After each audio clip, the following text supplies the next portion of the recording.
Delco, we've got a nice little episode for you tonight. We've got Chris Nee, who thinks he's fun Nee. He's a local comedian who's got a nice little book he's going to tell us about. I assume it's Delco related. That's why he's on Delco Live. But first, you know who is completely Delco related? Our sponsors. Tell us about them, Al. All right, let's start with FatCalJerky.com. That's right, Fat Cal Jerky, utterly perfect jerky, jalapeno garlic, honey habanero, black pepper garlic, and so many more. They have so many new flavors coming out, and even special treats for your favorite four-legged friends. Check out FatCalJerky.com or follow them on Facebook and Instagram. Again, FatCalJerky. I mean, the dogs are the gimps. Huh?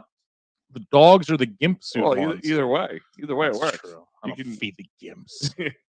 I need a sign in the studio that says I don't feed They're the for gimps. fucking not feeding. And don't forget, hey, listen, guys, you get hurt at work, motor vehicle accident, personal injury, or you're just a typical scumbag, get hurt, you run into with the old Johnny Law. just you being Delco is Delco. If you're walking around with a bag marked not drugs, then this guy is for you. David R. Cherry, 610-565-0300. Go to cherryinjurylaw.com. Like I said, these can be life-altering moments for you, so you need a guy who's going to fight for your rights. David R. Cherry is the man, 610-565-0300, or simply go to cherryinjurylaw.com. Forgot to feed your gimp. He's got you. Happens to the best of us. Speaking of gifts, I go to Dolan's Bar for a good time. DolansBar.com. Check them out, Twitter, Facebook, Instagram, and TikTok. Quizzo music, great times, memorabilia. You never know who's going to be at Dolan's. Great tanning salon. Yeah, amazing What tanning the salon. fuck? I mean, are we ever changing that picture? No, I'm never going to change his picture. He looks so good. PJ and the Giant Peach. Yeah. Tan Mom PJ. But PJ's always putting on a great time at Dolan's. Right off 95. The Real House Fats of Delaware County. Let's not destroy our sponsor too much in one night. But you guys, if you're coming from Wilmington, you're coming from Philadelphia, it doesn't matter. He's right off 95, right off the Ridley Park exit. You're on a police chase, multi-state, Call David R. Cherry when you pull up there. Yeah, and the Most Delco Bar is still running, so check it out, Dolan's Bar. Oh my goodness, that's always a fun time, and you know what's always a fun time? Fun things. Chris Nee, is that your real name? That is unfortunately my real name. Yes, literally N-E-E. N-E-E. Is Yes. it because that's like the citation for like what your mother's maiden name would be, right? So apparently the story goes, my drunk old great grandfather, it was McNee, M-C-N-E-E. And then he said, "To hell with those Irish." Exactly, and this made it N-E-E. We're revolting. Yep. Wait, really? Yeah, I swear to God. Yeah. You can just do that. Would it have been funnier if you just stuck with the Mick? Yeah. And just like drop the knee. I don't know what would have been worse, Mick or Nee. Yeah. I want to get rid of Brooke on my name and just be Hole. Hollywood Hole. It is hard to explain my name because people think I'm Asian all the time. Yeah, I would have thought. Yeah. I've got with my last name, and my name's Al Zafiri, and if you say it fast on the phone, a lot of people think it's like Middle Eastern, like Al Zafir. Yeah. They're like, yeah. That's what Bin Laden belonged to. Thanks for 9/11, asshole. There also was a linebacker on the Giants named Chris Nee, but then when you said it, Yeah. it was Chris Nee, so whatever. Yeah. So Chris Nee, where are you from in Delco? Upper Darby. Upper Dirty, Pennsylvania. Upper Dirty, Pennsylvania. What's your go-to pizza? Picas. Well, all obviously. day, every day. You went to Bonner? I mean, are you legally not allowed to eat any other pizza if you're from Upper Darby? No. It's like, isn't it against the rules? I don't even go to the one in Westchester. It has to be the one right on. I've never heard, I really like the Westchester one. So one of us may have moved across the street from the one in Westchester, and it's kind of like when you're like, I don't know, if you're in Tokyo and you go get McDonald's, it's just not the fucking same. No, man. it's not the same. I live in Media. I'm 10 minutes away from there, but I'll still drive down to get it here in Upper Darby. You need to. Yeah, it's classic. Yeah, absolutely. And like I've never eaten there. Actually, the one time I was going to take my sister there when she graduated from Westchester, and they were just not prepared. I'm like, I can't do it. You guys are already ruining it for me. Upper Darby, that Pika's, it's like to go get good pizza. It's for funerals and it's for like 8th grade dances. Yeah. Well, and the other thing is like it might be almost like the water. Like people say that makes the bread around here is the water. Yeah. I think the dirty ass Schuylkill water is what makes it great. Well, maybe the dirty ass Upper Darby Creek makes Pika's pizza great. Hey, life hack, Delco Live life hack. It's only for you diehard listeners that took the time to make it this far in this episode. If you're ordering pizzas on Thursday, Friday, Saturday, and you're getting a plain or a pepperoni, throw in one additional detail where they have to make it from scratch. Otherwise, you're going to get one that's been sitting there, thawed out, flash frozen, like thawed for you. You want them to make it fresh. You throw one extra I did not ingredient. know that was a thing. They got to fucking do it. Yep, they make like 200 beforehand. Like, oh, plain whatever, throw it out there, and it's just not as good. If you make a ridiculous request, like just one little detail where they're gonna have to be like, fuck, we gotta make this one like fresh. They will do it. It's a real thing. So, Chris Nee, you are a comedian. Yes, sir. Are you funny? No. Okay. And I like that. Okay. Self-deprecating. He's good. I already like this. It's like walking in and going on a date with her. I'm like, I'm not really good at sex and I'm broke. So if I do anything good at the end of this, I think you're funny. Yeah. It's like, I mean, girls will go, interesting. I want to see how this ends. So, like, I just told you it's going to be terrible for you. So I have not heard your stuff yet. I just want to preface this with anyone who's watching the show who has been with us for 5 or 6 years. Mm-hmm. I have a terrible track record with local comedians because, and they know who they are. One mainly. No, there's a cluster of them because there's this one weird formula about being a comedian. I always felt there's the ones who want to be comedians who will put the time, effort, and all that in, but just aren't fucking funny. Yeah. Then there's the ones who, like the people who are like genuinely funny that should be comedians that have no interest in going there. Yeah. You have to be in like that middle Venn diagram where it all lines up. And we have always dealt with like a good amount of people who just weren't fucking funny that wanted to be. Yeah. A lot of people that need to be like told how to like write their stuff. We've done events where like it was the same 8 people who went to the same writing class and they would come out and all 8 sets were exactly the fucking same. A lot of people who would just take like a South Park joke and change like one word and like make it their own thing. Yeah. A lot of people who just like basically read a meme as like their own original joke. Just go as dark as they can. Oh, just to be dark. The fake Anthony Jeselniks, like the ones that just want to shock. Like we had one dude who like came on a show once and it was literally rape joke, dead baby joke, rape joke, dead baby joke, and his encore was raping a dead baby joke. And it's like, dude, what are you doing? And of course, they were the most sensitive people. Yeah, crowd was mortified. But like, you could like, he was just like, oh, I really got them. Be like, oh man, your hair's like a little off. I'd be like, what? And like, he's like, I'm just gonna kill myself now. Then, like, my hair's messed up. I can't even take this. Like, you just lit it out there and said you literally like wanted to jerk off in Auschwitz, but you're offended by that. Okay, all right, cool. So you are funny. Thank you. I guess. And obviously you aren't that sensitive because by now I would have walked. Yeah. You have passed the litmus test. Yeah, that was a test. You passed. Where have you performed at? So before COVID, I just got passed in Atlantic City. So before COVID, I was playing Atlantic City Comedy Club. There used to be a club in Philly called Philly Comedy Club. It's no longer there anymore. But I did Comedy All Stars at Punchline, and I've done shows at Helium. So all around. Now, how long have you been doing this for now? I'm 32 now. I did my first open mic when I was 17. Oh, wow. How was that? Tell us about that. I'll never forget it. That's the one thing that I can keep replaying in my mind. I went to the Comedy Cabaret in Northeast Philadelphia. I was 17 years old. I don't know if the rules changed. Back then, you had to be 8. Definitely. Yeah.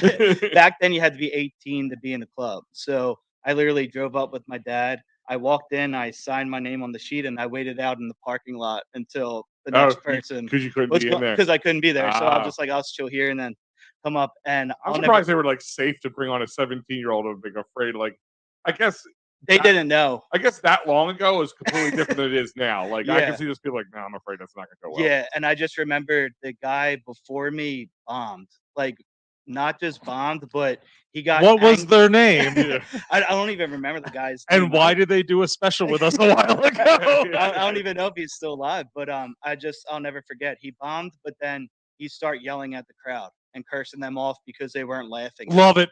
And then I'm like, I'm 17. It's your fault I'm not funny. Yeah. I'm like, I'm 17 years old and I'm going up there talking about like poop jokes. Yeah, well, like, it's funny because that's the same like rules I live by when I'm having sex with my wife. I'm bombing at that, and I blame her why I'm not good at having sex. We just turn into the heel during sex. Yeah. Like, I'm going to be the bad guy. I'll be Triple H tonight. Yeah. There's a good chance that one of us is going to have a good time tonight, baby. Bring out the sledgehammer. But yeah, he bombed, and then they called my name up, and I was so scared. And I just remember my dad was like, you could either go up there right now and see if this is for you, or we can leave and everyone here won't even know that you were here. And That sounds like a very good dad right there. Yeah, Like yeah. I could imagine myself. I have two kids are above 17. I could imagine one of them came and said, "I need you to sign me up. I want to do comedy." I mean, I'd probably let them do it, Yeah. but it's just like, I mean, it's a little risky. Yeah. A little risky. Like now, did you say like when did you say, "All right, I want to do a comedy bit in front of a crowd of people"? Like you're 17 when you did it, but like, Yeah. did you like just like did you just wing it? Or were you just like writing stuff out? You're like, this is funny. Maybe I could do this in front of people. I always had a creative side and I always loved stand-up comedy, so I always wanted to do it. But yeah, just 17, I was just older and I was writing stuff. It was probably horrible. Like it was horrible. Was And it original though? yeah, it was That's original. all It was that completely matters. Original, yeah. And to everyone we've ever worked with. Yeah. I think the one joke I said, I was scared of clowns. And I was 17. I said I was scared of clowns, and my family was poor growing up, so they brought us to McDonald's, and Ronald McDonald's the mascot. And I beat him up, and paint came off, and it was on my fist, and I realized he was a human. I was like, so I'm banned from every McDonald's, but I'm still skinny.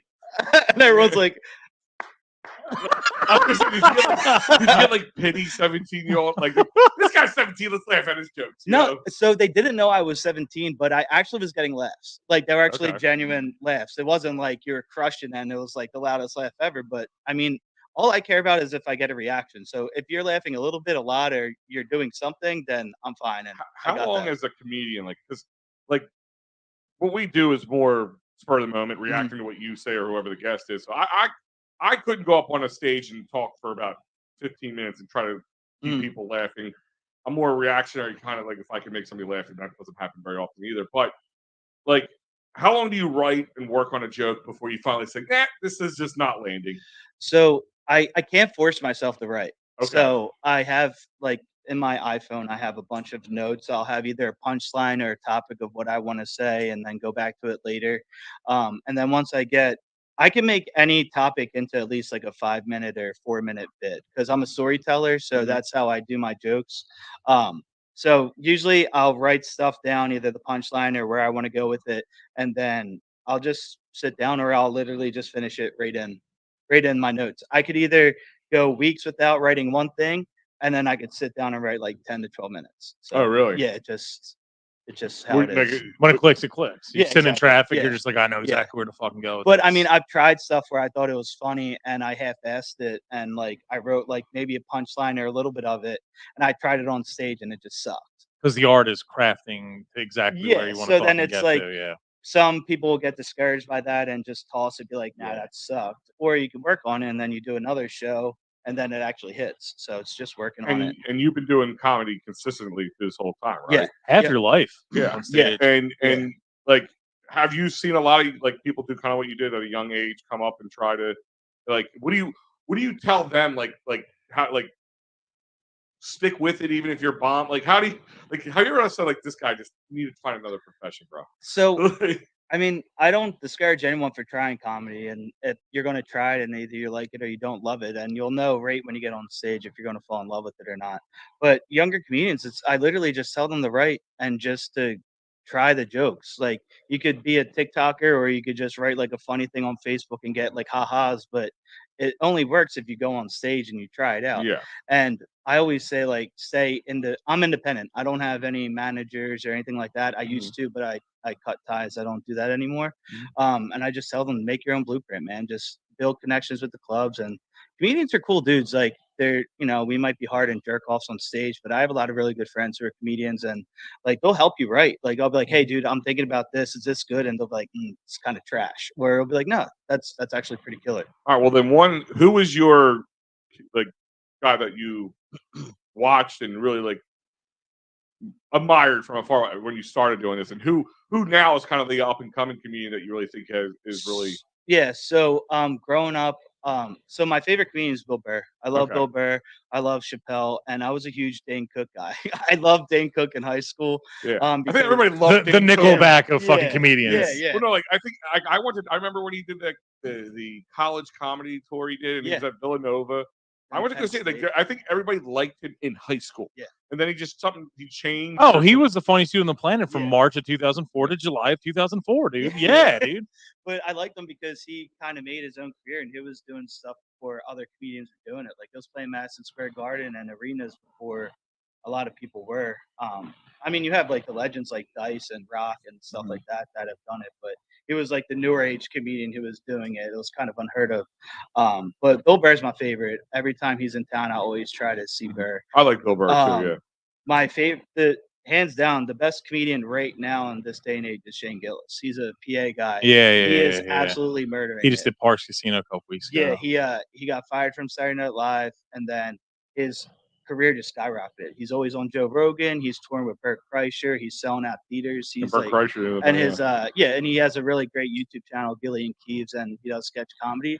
And a couple of my comedian friends are in his sketches, and it's just hilarious. You're no right. one's doing it better than him. You're right when you say that. I was really just going down memory lane there. There really wasn't like a comedy scene, even majorly, from the early 90s until about Dane Cook in the early 2000s. Like, there was not really a hot topic comedian of the mid to late 90s. You had, your Chris Rock doing things here and there. Seinfeld came back for a couple of big shows, but there really wasn't anyone who brought back stand-up comedy and all that Chris shit. Rock, maybe.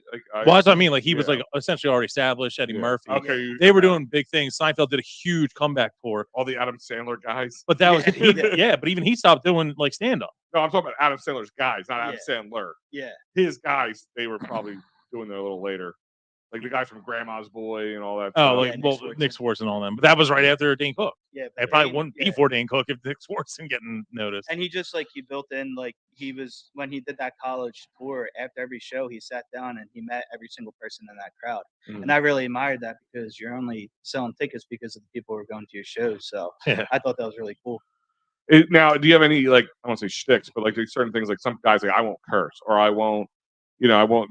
Everything's on. I say, or like Larry the Cable Guy. Yeah, no. Yeah. I don't have it. I don't put any restrictions. Do you have a catchphrase? I don't. Well, get her Delco. I do have a fuck you jerk off catchphrase. It's a bit that I do. So there's a lot of times I'll flip off the crowd and say fuck you jerk off, and I have flip it back to you. I have stickers with my middle finger, and I'll give them to people. Do you ever use plants in the audience? No. Okay. No. What's the biggest place you ever did comedy at? Do you remember the Trocadero Theater? Of course. Yeah, I did the main stage 5 times. Wow. So I created. I wasn't getting work, so I was always if you're not getting work, make your own work. So I created a local comedy tour with 6 of my comedian friends, and that's when I had a booking agent at the time. It was more of a venue agent. But the Trocadero never did comedy. So he was like, I have connections there. They have the balcony, which is 250 people. And then they have the main stage, which is the 500 to 1200. And he was like, I'll give you the balcony. If you guys do good, maybe we could get you on the main stage. We sold out the balcony on a Sunday night at the Game of Thrones premiere with 7 Philly comics. Wow. And then after that, I did the main stage 5 times. Who was the biggest mainstream name you ever worked with that you can think of? Swartzen and Jamie Kennedy. Oh wow. Oh, Delco's own Jamie Kennedy. Oh, an Upper Darby guy. Yeah. Jamie's Did he pay you? We'll call it. I wish you did. I'm just kidding. I mean, it's Aaron Dirty Laundry, but we do this thing Delco Day every year, major event June 10th every year, and all that stuff. We paid Jamie Kennedy for a cameo video. Boy, was he on something during that! We couldn't even fucking air it. Yeah, we couldn't put it up. It was him just doing the Delco accent over the top, zannied out or something, and I think he walked into a bush during the middle of it. No, I'm just just fucking Delco 6-1, and just walks in the trees fucking beakers. And I'm like, okay, that was a waste of $40. Yeah, here's a we could have just gotten Ric Flair, damn it. That he'll stay after his shows and he'll sign drugs and DVDs. Yeah, probably. And people bring him scream masks and stuff. He's still on that scream mask vibe. I did a show with Preston Lacey from Jackass up in Reading.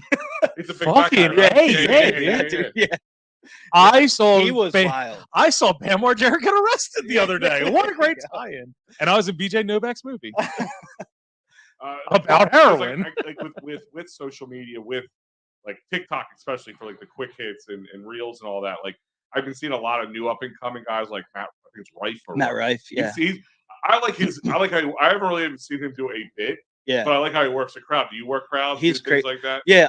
I don't. If I can, if I want, like if I need to, I'm good at like improv. So if I'm going off script or if someone talks out of the crowd, like I'll make it a show and make it fun. But I don't go up on stage like, oh, in the next 2 minutes I'm going to start talking to people on stage. Okay. But Yeah, Matt, he's killing it.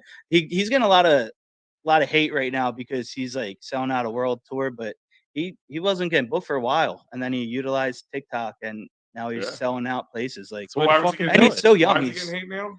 Because he's so popular and his So shows. it's like, oh, you sold out. Is that kind of literally? Like He isn't like that what we all? Wait, but hold on. Like everything we do in life, isn't it ultimately to sell out? exactly. Like, I never understand. I will make this Bucks County live tomorrow if there's dollar signs. Nobody wants to play clubs and Delco bars their whole life. Like a year ago, You speak for yourself. A year ago, he was just doing like regular shows, and now he sold out a world tour. It's insane. Like I know girls are obsessed with him, and they're like, "Oh, I tried to go to his shows, and his tickets sold out in 2 minutes, and then he put on another show, and that sold out." I'm like, man, get your money while you can, because it doesn't last. Yeah, I was gonna say like there's and anything talking about comedians, actors, actresses, all this stuff. You take your job, you work where you can. I'll do a tampon. Like, I remember like somebody said like it was like another podcast guy I knew. He's like, oh, the Blue Chew we wanted to do it, but I just couldn't do it because I want people to think I had like erectile dysfunction. Like, dude, I will slam my dead dick against the table just if you're to pay my ass. Like, I'll be the before picture for you. I don't care. Anybody who truly wants to be a comedian, they're not going to give up an opportunity like that. Yeah, if you had someone who's like, "Hey, man, you want to sell out theaters and hit the road for the next 3 months?" They're not going to be like, "No." It's like those nerds in the punk venues back in like California. They're just like, "Do you believe Green Day sold out and they're playing big shows now? Why don't they come back to my basement?" Yeah, they're the assholes. Yeah, right. Yeah. Dude, I did essentially attempt to stand up comedy twice in my life, and I do absolutely respect the fucking hell out of what it takes to get up there. I'm a musician. I played thousands sing and of barely shows. plays the guitar. So that's all that what he wants. I played thousands of shows, and when I'm like with a band and an electric guitar, like nothing phases me. Acoustic guitar, or God forbid, just a microphone. Yeah. Oh, especially when it's just like craft this word perfectly. It's basically just like I'm not pee shy, but I imagine what it's like being pee shy. You're just like, don't fuck up these words. Like, you know these words, but you're gonna fuck them up. You're gonna fuck them up. Don't fuck it up, and they're not gonna laugh. And you're just sitting there going, I fucked up the punchline. Yeah, it's fucking nerve wracking. That's one of the big things too. I mean, you do necessarily have a script, but you don't have to memorize it like you're in an acting role, because no one knows that you messed up on stage unless you tell the audience that you messed up. Yeah. So they're just going to think it's all part of the act. But yeah, during COVID, I was doing all those shows, and then when it started back up, the clubs are so backed up and they need to, book the people that right. So that's why in September, I shot my comedy special, Take Your Pants Off, Stay a While. And it's like 40 minutes, and it's on YouTube. I got a film, my buddy's film company, and they shot it. It looks amazing. Where is it at? It was at Rutledge Borough Hall, not too far. Okay. Rutledge Borough Hall. Oh my God, in Rutledge, PA, the small but mighty town, named after Abe Lincoln's side piece. Yep, that is literally where they got the name from. It was his side piece that it was a 17-year-old that he was smashing on the side of his fucking wife. It's like Mary Rutledge or something. Yeah, Mary Rutledge. Oh my God. True facts. Only Delco names their towns after side. One day we're gonna do the most Delco town competition, and Rutledge will win a game one day. Yeah, like we're such big Rutledge fans, but like nobody knows that mighty, but it's small but mighty Rutledge. So now one big thing everybody knows about, it's like with comedy, it's like hockey. You can't not ask about fighting. Yeah. How about heckling? What was the worst heckling you've ever gotten? Oh my God. They tried to like start a mic down at one of the Haggerty's on McKay Boulevard. Yeah. So go on. Yeah. You had me at Haggerty's. It's a shame, man. A lot of Delco bars like, we're going to do comedy open mics a week, and then they're like, nah, we're not going to do it. But yeah, I was actually there, and I had stop yelling at me, Grandma. Yeah, there was just one guy. He was hammered drunk. What at Haggerty's? No way. It's no what. Was it Wednesday morning? He was slurring and just yelling at every comedian that went up there. And I Well, was only yeah. doing like 5 minutes. Like I was just doing a bit like to help, like, just to perform. And Did he call you just the laugh. wrong racist insult? No, but so Sit down, you fucking Portuguese. So I was like, if you think this is so easy, why don't you come up and do it? So I made this man come up on stage, and I sat down and I drank his beer. And he bombed, and everyone was like, boo! And then he got off the stage. All right, that's That good. Turn it around on him. I like it. I like it. Yeah. Anybody ever cross like here's my thing is back when you 17 years old, when you first started, crossing lines was a lot harder but fun. Nowadays you can look at somebody funny and get cross the line. Like, how do you balance that nowadays? Like I sit there and sneeze, so I'm like, sexual assault. yeah, seriously. He said something about my cleavage. Yeah. It sucks. Like, it does suck that comedians, like, comedy should really be the only free form of speech that you have. And now, like, people are getting offended so easily, but you're paying for that's what I don't understand. You're paying your hard-earned money for a comedy show, and then you go and you're getting offended by the comedian telling jokes, or you think like you want to ruin it and start being loud and obnoxious, and it just doesn't work out in your favor. But I mean, aren't you trying to get it? Like, isn't the whole point to get offended? Oh yeah. Like, yeah. I know people used to go to certain comedians so up front so they can get roasted. Yeah. Like, yeah. I want them to make fun of me. That's one thing I found on this show too, is like anytime we do an episode, it's like we have to, like, especially with sponsors and shit nowadays. Yeah. The worst thing, like, break their balls. The worst thing not the worst thing, but like the very annoying thing is, like, our show used to be very fucking gritty and pretty inappropriate. On the nose. Then all of a sudden the money starts coming in, sponsors come in. When you get to a certain amount of following, X amount of people are going to be like old people who get offended by everything and all that shit. So we had to tone it down. And now it's like we have to beat around the bush. And at certain points it's whoa. Don't say that. Beat around the bush. Yeah.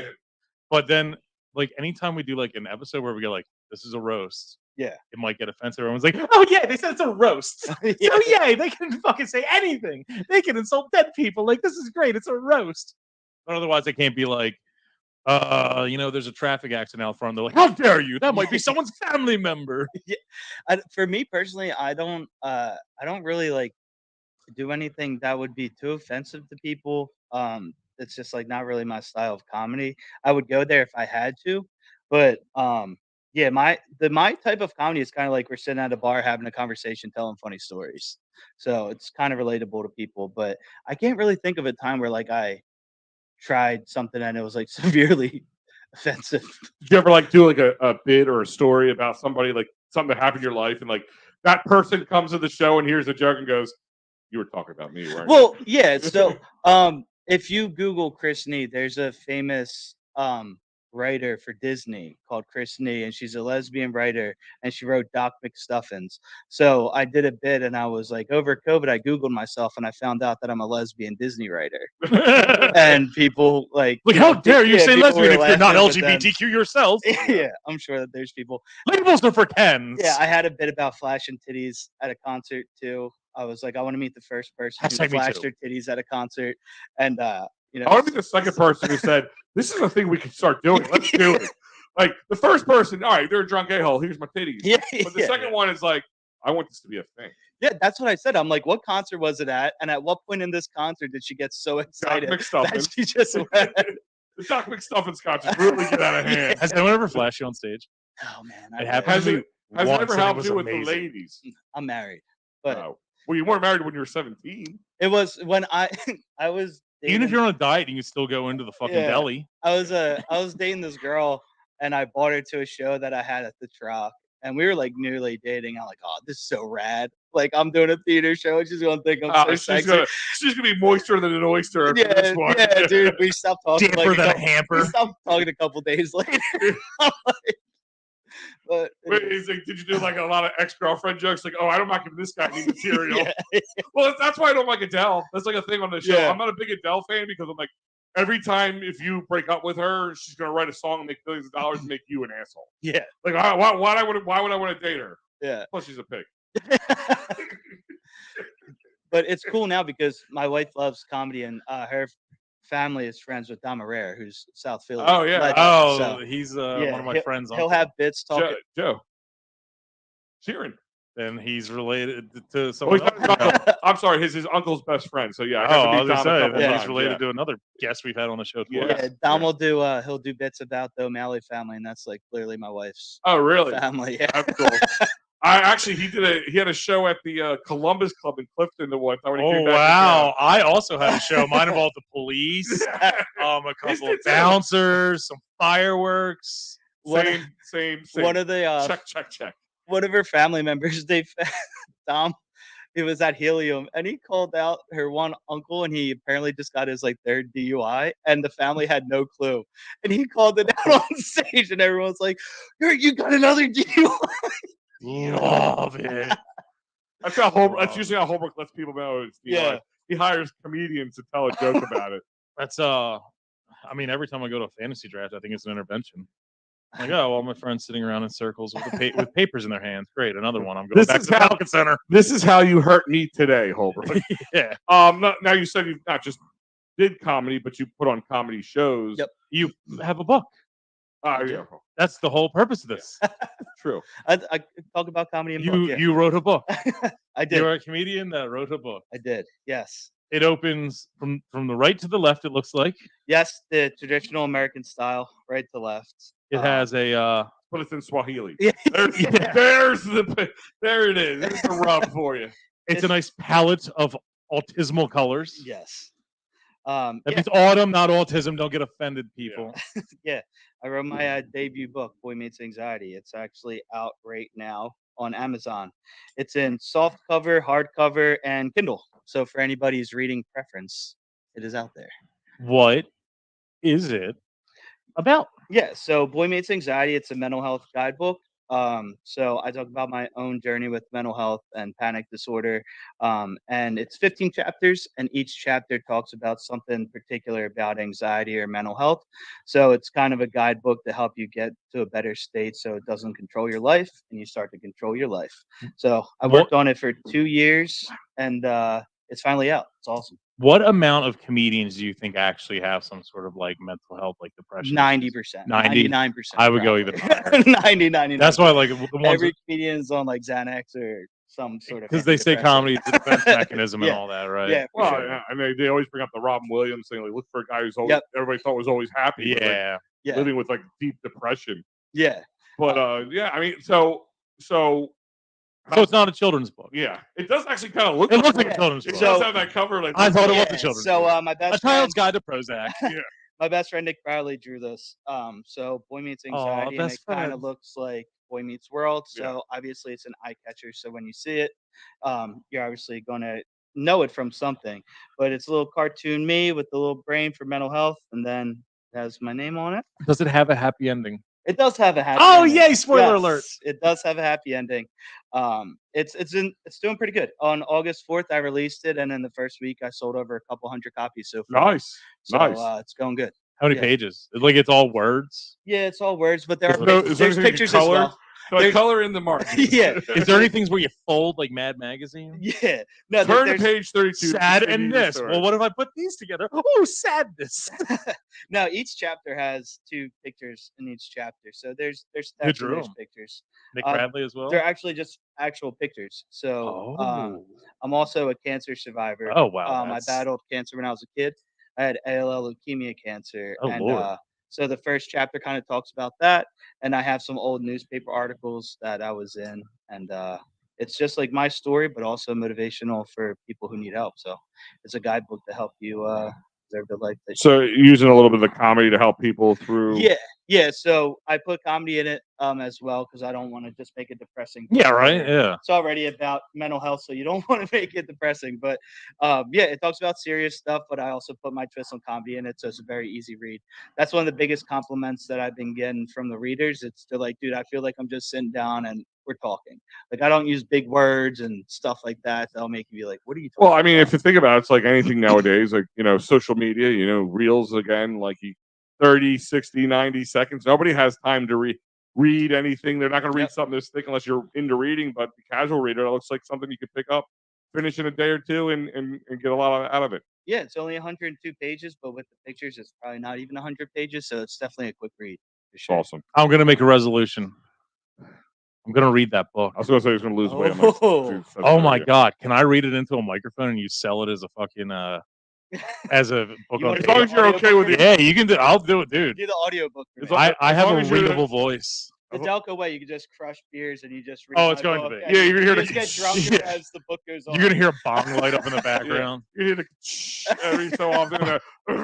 By chapter 5, you will know the difference between a crack pipe and a fucking weed pipe. Yeah. By chapter 9, you will be slurring. Yeah. Well, you'll get the every so often. The side out of your mouth burp. Yeah. Chapter 8 was really about the fucking New Age federalism, and like, no, it was just a tangent I went on. Yeah, my chapter 10. Hey, Holbrook, you already read that chapter. Yeah. Don't tell me what to do. Chapter 11, Why I Hate Florida Georgia Line, Part 2. Like, it only goes up to chapter 9. Yeah, Holbrook was already so a little carried away. Yeah. Why Les Miserables is trash. But yeah, it's going really good, and this is actually going to be my introduction into what's coming next. Is I'm going to incorporate comedy into motivational speaking. So in the fall of 2024, I'm going to be speaking at like high schools and colleges, incorporating stand-up comedy and motivational speaking. So it'll be funny, but also being motivational and talking about mental health. Now, would this be your first foray into motivational speaking outside of this book? Like you're gonna? Yeah. All right. Yeah. Do people hire you, or is it like you just do? So how does that work? Yeah. So all the bookings and everything, they just go through my my book email. That's where all the press and everything's going. It's boymeetsanxiety@gmail.com. But a lot of it is just connections with people that I have that already work at schools, or they know people that work at different universities. So everything's connections. So Gotcha. this whole world is about who you know. So yeah. What is? Don't sell out though. Yeah. Don't sell out. What is Spike USA? TYP USA. Your shirt. Take your pants off. Stay a while. Take your pants off. It's a no. My special shirt. Yeah. I like it. Yeah. All right. So when is do you have like any performances lined up? Right now, I don't have any performances lined up because I've been so book heavy. It's like crazy releasing a book. Book's out now, right? Yeah, the book's out now. Too much. Yeah. No. I'm just too fat. Right what now. are the three? No. Three best places to buy the book. Amazon is the only place that you can get it right now. It's Amazon. Like I said, it's soft cover, hardcover, and Kindle. And then October 7th, I'm actually going to have a book signing event in media. So sweet. Where at media? The trolley stop? It's near Franklin Station, right across from Marlboro University. What the hell? He'll be wearing the shirt that says OTPH. Yeah, just look for my shirt and you'll see it. What the hell is Franklin Station? It's just a development. It's a development. They have a nice clubhouse. So the clubhouse is where I'm going to be having the. Is it in like downtown media? No, it's actually right by. Do you know where the new Wawa train station is now that they put in? It's right next to that. Okay. Yeah. Oh, in the nether region of media. Yeah. Yes. Yeah, so that's I going to be. do know where that is. I drove by there last night. Went to Freddy's last night. Ooh. Yeah, fancy.